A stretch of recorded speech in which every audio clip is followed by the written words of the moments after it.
When the machine is in a panic situation, the panic light and the reset button will flash to indicate that the operator has to reset the safety system.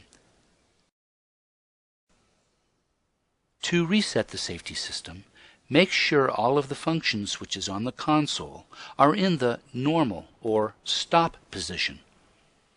This position is indicated by the green font on the switch name labels. Then press the reset button. The safety system will reset and the reset button will stop flashing.